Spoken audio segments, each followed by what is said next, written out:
I never thought I'd find myself writing here, but I honestly don't know where else to turn. My whole world has been turned upside down. I don't know if I'm the bad guy in this story or just someone who finally reached their breaking point. Maybe you can help me see it more clearly. Here's what happened. I'm 43 years old and I grew up in a small town where everyone knew everyone. My best friend Mark and I were inseparable from the moment we met in kindergarten. We did everything together: school projects, family trips, even our first jobs at the same movie theater. Mark wasn't just my best friend, he was like a brother to me.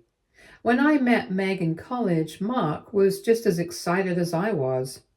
He was there cheering me on when I started dating her, and he helped me plan my proposal. When I got married, he stood by my side as my best man. A couple of years later, Mark met Rachel, who was Meg's college roommate, and they got married too. Our friendship grew even stronger as we now had these two families, and everything seemed perfect. We did everything together: vacations, holidays, barbecues. Our kids grew up together, playing and spending time like siblings. Mark and Rachel had 4 kids, and Meg and I had 2. It was the kind of friendship that felt like something out of a movie, flawless and unbreakable. Then, a few months ago, I was cleaning out the basement when I came across an old USB drive. It was full of videos from my childhood, videos of Mark and me building snow forts, celebrating graduations, and going on camping trips. Watching them took me back to those simpler days, and I decided to make a gift for Mark's 44th birthday, a memory box celebrating our 38 years of friendship. I gathered old photos, ticket stubs, and other small mementos. When I told Meg about the project, she didn't react the way I expected. She wasn't as excited as I thought she'd be, but I figured it was just because of work stress or something. I didn't think much of it at the time, but then one day, while I was looking for more keepsakes in the home office, I found something odd. There was a folder tucked away in Meg's desk.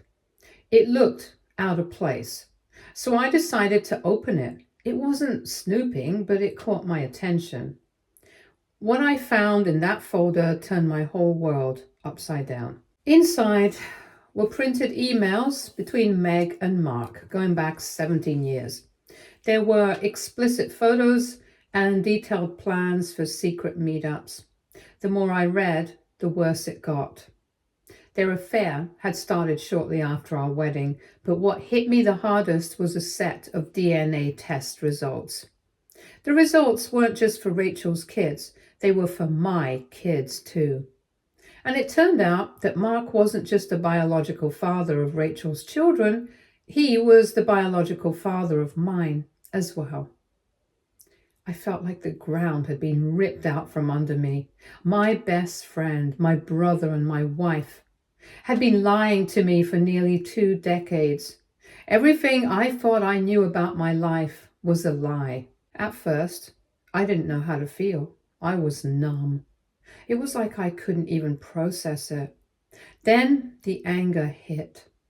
All those years I spent loving Meg, raising our kids together, it suddenly felt like the cruelest joke. I wanted to confront them immediately, yell at them and make them feel the pain they caused me.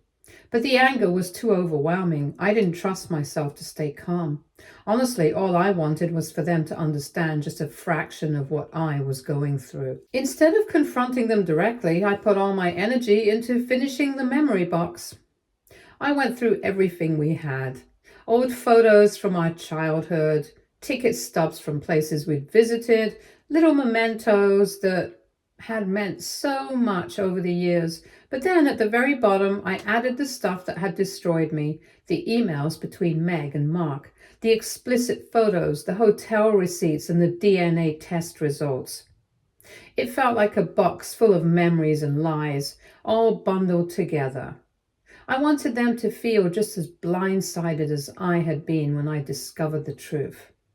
Mark's birthday dinner was supposed to be a happy occasion, with our families gathered around celebrating, but instead, I handed him the memory box in front of everyone, turned, and walked out. I didn't stay to see his face. I didn't need to. I knew what was in that box would change everything for them. The truth would finally come out and it would destroy everything they'd built. The fallout was swift and brutal. That night, Rachel called me crying. She told me she and Mark had opened the box together and she'd seen everything. The next morning, she packed up her kids and left, going to stay with her sister. I could hear the pain in her voice, but I also knew she had to deal with the consequences of their actions. But my own family's reaction was completely different. My parents and siblings weren't on my side at all. They thought I should have kept everything between us, that I shouldn't have caused such chaos, especially with the kids involved. They told me I was being selfish, that I was focusing too much on my own hurt, instead of protecting the kids who were innocent in all this. They said I should have considered how it would affect them, but it felt like they didn't understand. Mark and Meg had made choices that impacted all of us, and the truth needed to come out. I get where they were coming from. No one wants to see kids hurt.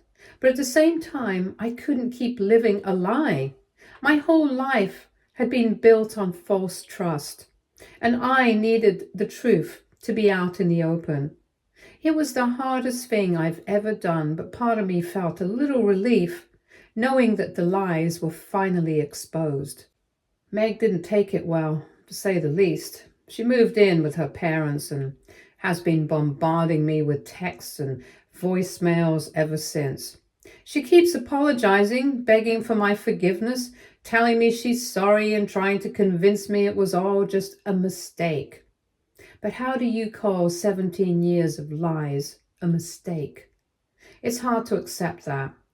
A mistake is forgetting something or making a bad decision in the moment. But 17 years of secret meetings, lies, and betrayal? That's not a mistake. It feels like a lifetime of deception, and it's hard to even process what she's asking of me. Then there's Mark. He hasn't said a single word. He hasn't called, texted, or even tried to reach out. It's like he's completely disappeared. Maybe he's too ashamed to face me, or maybe he just doesn't care anymore. Either way, it hurts. He was my best friend, my brother, and now he's just gone. I'm left with all these questions, and he's not even willing to try and explain himself. Our friends have been split down the middle. Some of them get it. They understand why I did what I did, and they tell me that exposing the truth was the only way for me to break free from all the lies. They say I had to let the truth come out, no matter the fallout. But then there are others who think I went too far. They believe I shouldn't have done it so publicly, that the kids didn't deserve to be hurt by it all. And I can't argue with that. It's not like I wanted to hurt anyone, especially the kids. I just felt like the weight of all these lies was crushing me, and the only way to make things right was to tell the truth, even if it meant tearing everything apart. But it's hard to say whether there was a better way to do it. The betrayal was so massive, so all-consuming that it felt impossible to expose it without causing some kind of damage. No matter what I did, someone was going to get hurt. The hardest part of all this is dealing with the kids. They're innocent in all of this, and it absolutely kills me. I've been the one who raised them, loved them, thought they were mine, and now it feels like everything's been ripped away. Every time I look at them, all I can think about is what happened. The lies, the betrayal, the DNA test results. I don't know how to look at them without that weight hanging over me. They don't deserve any of this. They're just kids, and they're caught in the middle of a mess that isn't their fault. I've been avoiding their calls and texts because I don't know what to say to them. They know I'm moving out, but they don't know why. How do you even explain something like this to kids without completely breaking their hearts? How do you tell them that everything they thought they knew is a lie? I'm at a loss. The last thing I want to do is hurt them more, but I don't know how to make sense of all this myself, let alone explain it to them. It feels like no matter what I do, the damage is already done. Now I'm sitting in an empty apartment alone. My family doesn't speak to me much anymore. I'm not sure where I go from here. I've lost my wife, my best friend, and the life I thought I had. My parents think I made everything worse by exposing everything so publicly. And part of me wonders if they're right. Did I take things too far? Could I have done this another way, or was this the only way to get back some sense of justice, to hold on to a little bit of dignity after everything that's happened? Update 1. Past few days have felt like a blur. I've been trying to put my life back together, but it's hard with everything that's happened. The fallout from what I did is still hitting me, and I'm not sure how to move forward. First thing I did was meet with a divorce lawyer. It was a lot to take in, but they were clear and helped me understand the legal steps I need to take. Part of that was getting DNA tests done for both of the kids, even though I already knew the truth. But when the results came back, neither of them are biologically mine. It still hit me hard. Seeing it in the black and white made everything feel even more final. It felt like the last piece of the puzzle had been put into place, and the life I thought I had was officially gone. Then yesterday, Meg's parents showed up at my door. That conversation was tough, to say the least. They begged me and pleaded with me to reconsider the divorce. They kept saying I should think about the kids, how hard this would be for them. They even offered to pay for marriage counseling, as if a few sessions could somehow fix nearly 20 years of lies. I tried to stay calm, to hear them out, but it was hard. I made it clear that the decision was final. The marriage was over and nothing could change that. Their pleas just felt like they were pouring salt on a wound that wouldn't heal. I understand that they care about Meg and they want to fix things, but they just don't get how deep the betrayal goes. They can't fully understand the level of pain I'm dealing with, and honestly, I'm not sure they ever will. This morning, I heard from Rachel, and she called to tell me she's filed for divorce from Mark and is asking for full custody of their kids. She thanked me for exposing the truth, but I could hear the hurt in her voice. She's struggling. She admitted that she can't even look at her kids without thinking about what Mark did to her. I told her I completely understood. It's the same for me. Every time I look at the kids I thought were mine, the ones I raised, cared for, it hits me like a punch to the stomach. The emotions are so complicated, so tangled up that I don't even know how to process them all. It's like I'm living in a fog, and I'm just trying to get through it one day at a time. Right now, my kids are staying with me. They're angry, confused, and honestly, I can't blame them for how they feel. My 15-year-old has completely shut out Meg. He's refused to talk to her since everything came out. She's been texting him, but he's blocked her, and I think that's his way of dealing with it. He's angry and he's hurting, and I don't know how to help him through that. My 11-year-old, though, is more conflicted. He's too young to really grasp the magnitude of the betrayal, and I can tell he misses his mom. He's caught in the middle, and I can see it. He wants things to go back to the way they were, but he doesn't understand why everything's changed. I've set up therapy sessions for both of them starting next week, because as much as I'm struggling with all of this, their emotional well-being has to come first. They didn't ask for this. They didn't deserve to be dragged into this mess, but here they are, trying to make sense of a world that's completely upside down. It breaks my heart to watch them go through this, knowing that I can't take their pain away. I've been leaning on a couple of close friends a lot these days. They've been my support, the ones I can talk to without judgment. One of them came over last night and stayed until midnight, just letting me vent and cry. They reminded me that my feelings, everything I'm going through, the anger, the grief, the confusion, are valid. It's easy to forget that when everyone else seems to have their own opinions about what I should or shouldn't have done, but my friends made me realize that my emotions are my own and I have every right to feel them. Meg hasn't stopped reaching out. She's been calling, texting, and even showing up at my house uninvited. Every time, it's the same thing. Apologies, promises that she'll do anything to fix things. She insists that we can save the marriage, but it's too late for that. The trust is completely gone. I can't even imagine looking at her without feeling the weight of what she's done.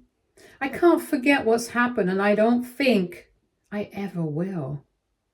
Mark, though, has stayed silent, and that's what really hurts. After everything, the least he could have done is face me. But he hasn't said a word. It feels like the ultimate insult. It's as if he's taking the easy way out, leaving Rachel and their kids to deal with all the mess he made. I keep wondering if he ever really cared about our friendship, or if I was just someone to cover for his affair. On top of everything, the guilt is eating at me. My parents are furious with how I handled it. They say I traumatized the kids by exposing everything so publicly. Sometimes I wonder if they're right. I acted out of anger and pain, and while I don't regret exposing the truth, I do regret the fallout. The damage done to the kids and everyone involved. My therapist, who I started seeing a few days ago, tells me it's normal to feel this way. She's been helping me work through all the layers of betrayal and figure out how to move forward, but it's going to take time. This week has been a blur of meetings, phone calls, and emotions that feel like they're suffocating me. I'm just trying to take it one day at a time, but it's hard. I've lost everything: the wife I thought I had, my best friend, and the life I thought I knew. Now all I can do is try to rebuild my life for myself and for the kids who are caught in the middle of all this chaos. Update 2. Mark finally reached out, but it wasn't at all what I expected. He didn't call me, didn't send me a text, and didn't even bother with an email. Instead, his lawyer contacted me with a message. Mark wasn't going to fight Rachel's divorce or her custody request. The lawyer also presented an offer for a huge financial settlement, claiming it was Mark's way of making things right. I couldn't believe it. After 17 years of lies, betrayal, and everything that had happened, how could money possibly fix this? It felt so wrong, so empty. I told the lawyer right away that I had no interest in the settlement, and that if Mark thought this would make up for everything, he was sorely mistaken. I was ready to go to court if that's what it took to make him face the consequences.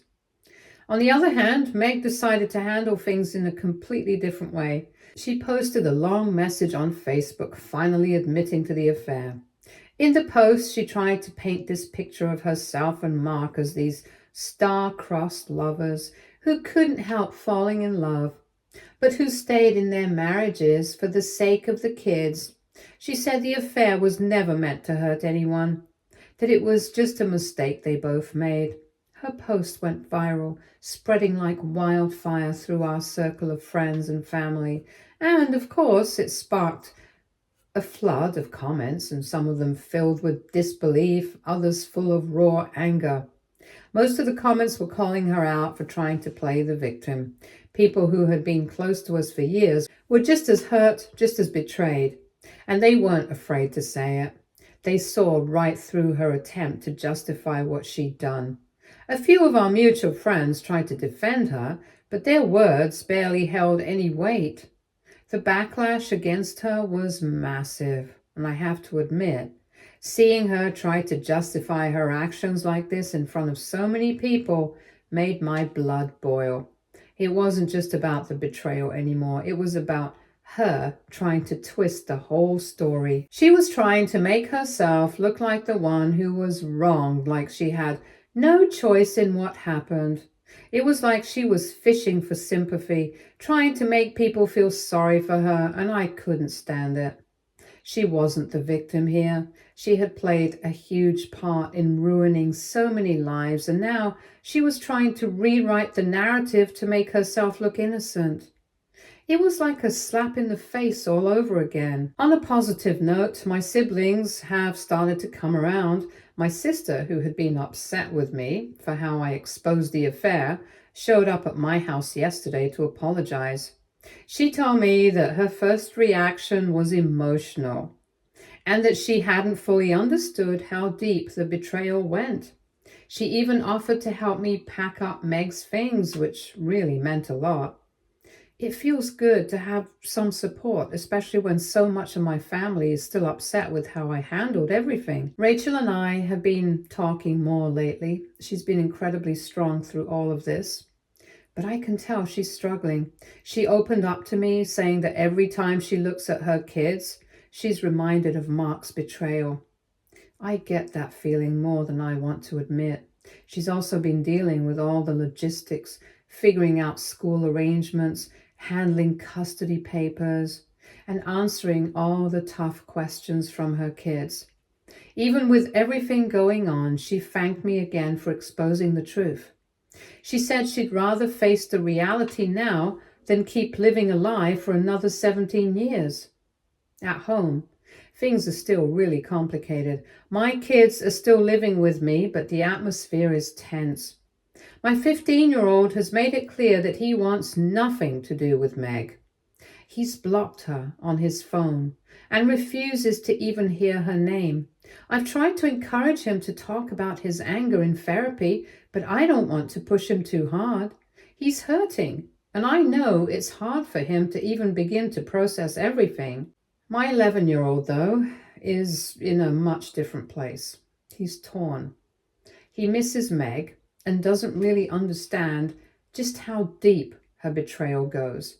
He's been asking me some tough questions about what's going to happen next, and I don't always have the answers.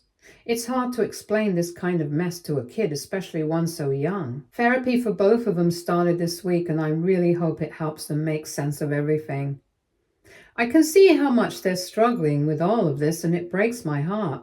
Watching them go through this pain, knowing that my actions, no matter how justified, have added to it, is really hard. My therapist keeps reminding me that the blame falls on Meg and Mark, not me. But even hearing that doesn't make it any easier. It's still a bitter pill to swallow. As for me, I've been trying to stay focused on the practical things. My divorce lawyer is helping me with all the paperwork, and we're getting ready for what looks like it's going to be a tough legal battle. Mark's financial affair is still hanging in the background, but I'm not about to let him buy his way out of facing the consequences. This is something he needs to answer for, and I'm not going to let him avoid it. Then last night, something unexpected happened. A mutual friend reached out with some news about Mark. Apparently, he's been staying at a motel across town and is keeping a really low profile. The friend said Mark's family is furious with him and that he's basically been shut out of their close-knit circle. Part of me felt a small sense of satisfaction hearing that, but the bigger part just felt empty. Honestly, no matter what he's going through now, it won't undo the damage he's caused. The guilt I've been carrying is still there, but it's starting to shift. For the first time, I'm starting to feel like my actions were justified. Meg and Mark made their choices, and now they're living with the consequences.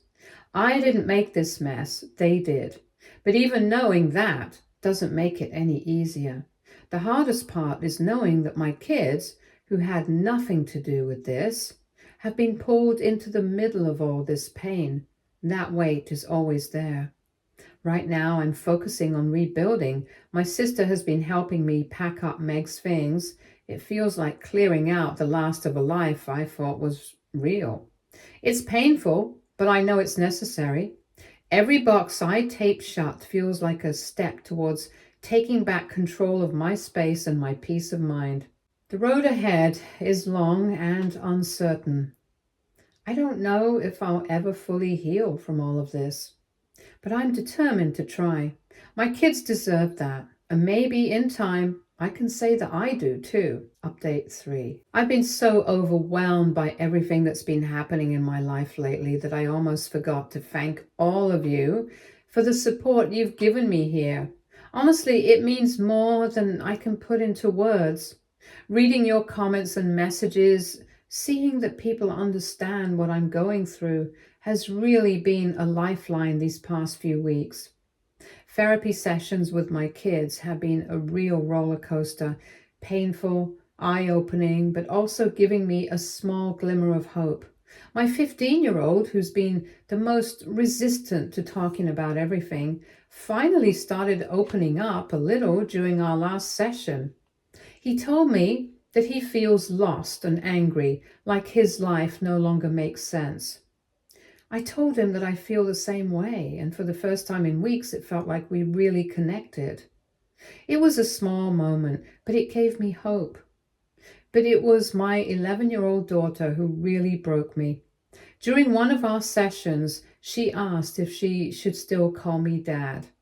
I was totally blindsided and just froze for a moment. I managed to tell her through tears that being a dad isn't about DNA. It's about love, care, and all the memories we've made together. I told her she'll always be my little girl, no matter what. She ran into my arms and hugged me, and for the first time since all of this began, I felt like maybe, just maybe, we could be okay. Rachel and I have ended up being an unexpected source of support for each other. It's strange how going through something so painful together can actually bring two people closer, even in a situation like this. We've both started individual counseling and we've had some really honest conversations about what comes next. Despite everything that's happened, we've decided to keep a relationship so that our kids can stay close as siblings. They're going to need each other more than ever now. Then today, Mark's mom showed up unannounced. I didn't really know how to feel about her coming over, but I let her in because of the history we shared. She handed me a box with every photo, gift, and keepsake I'd ever given to their family over the years. She said she couldn't keep them anymore, knowing what her son had done. Before she left, she told me that Mark's accepted a job in California and plans to move there next month. She didn't say much else except that he's lost more than he'll ever understand. Her tone was sad, almost like she was apologizing, but she didn't defend him. I'm not sure how I feel about Mark leaving. Part of me feels relieved that he'll be far away, but another part of me thinks he's just running away from everything he's done. It doesn't seem like facing up to the mess he created is on his list of priorities, which honestly doesn't surprise me anymore. Meg, on the other hand, just doesn't seem to get it. She keeps pushing for reconciliation, but every time she does, it only makes me angrier. Her latest move was sending me a 30-page handwritten letter. In it, she tried to explain the affair, giving me all her reasons for staying with me, even though she was in love with Mark. I didn't even open it. I just returned it to her and told my lawyer to make sure all future communication goes through legal channels. I'm done with her trying to manipulate the situation to make herself look better. Sometimes I do find myself questioning if I could have handled things differently. Was the memory box too much? Could I have protected the kids from some of the fallout? But every time I think about it, I remember that Meg and Mark took away the chance for any of us to make our own choices. They decided to lie, and now they're dealing with the consequences.